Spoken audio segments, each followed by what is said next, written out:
I still contend that Tennessee told Elliott, if you want the job, it's yours, and he declined, and so they end up, he gets a pretty significant raise at Clemson. Tennis Sangren, the former Tennessee star, in the Australian Open, very upset about what's going on over there, and I'll try to be brief with this, but he was on a flight from Los Angeles to Australia in which somebody on the plane tested positive. There were 72 on that plane that were put in quarantine and could not leave their motel room.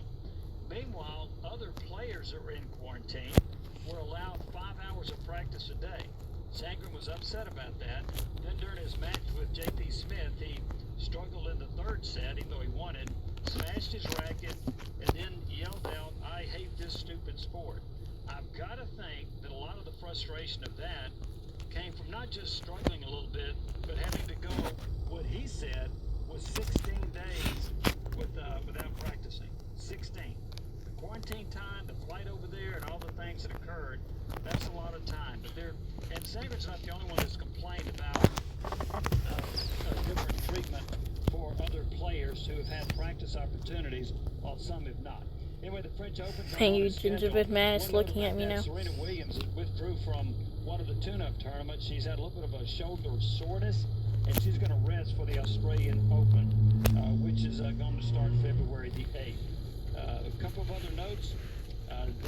This is not AIM. As far as another note from John McEnroe. This is another tennis note.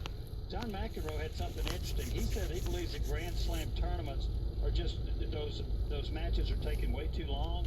We've had some 5-hour, even 6-hour matches in the Grand Slams because they go 5 sets and because of the different tiebreaker rules that are out there, including at Wimbledon, which made you play the whole thing out. Now, if you get to 12-12 in the 5th set, there's a tiebreaker. He says if the match is tied at 2 sets each, that your 5th set is a 10-point tiebreaker.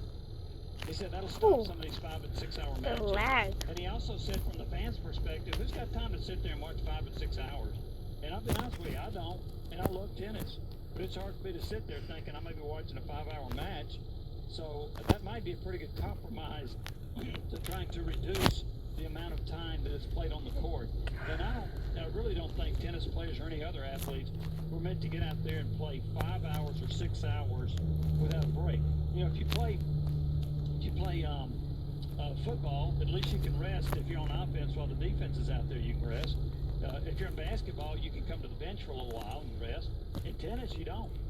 I mean, you have changeovers, but it's you out there the whole time, and I think that's an awful lot to ask. I'll be interested to see if he gets any support on that type of a move. Also with Tennessee taking on Kentucky, Rick Barnes is 7-5 against Kentucky and John Calipari. So we'll see if he can get another win there. And Tennessee has beaten Calipari 5 years in a row. Since he went to Kentucky, no team has done that. No team had beaten him 5 in a row. Tennessee's done it. Tennessee will try to get a 6th win in a row. We'll see if they're able to get that done. And just a couple of other notes. The NCAA women's basketball tournament, it had been speculated Game for a long froze. time it was going to be played in San Antonio. Now they've come out with the details.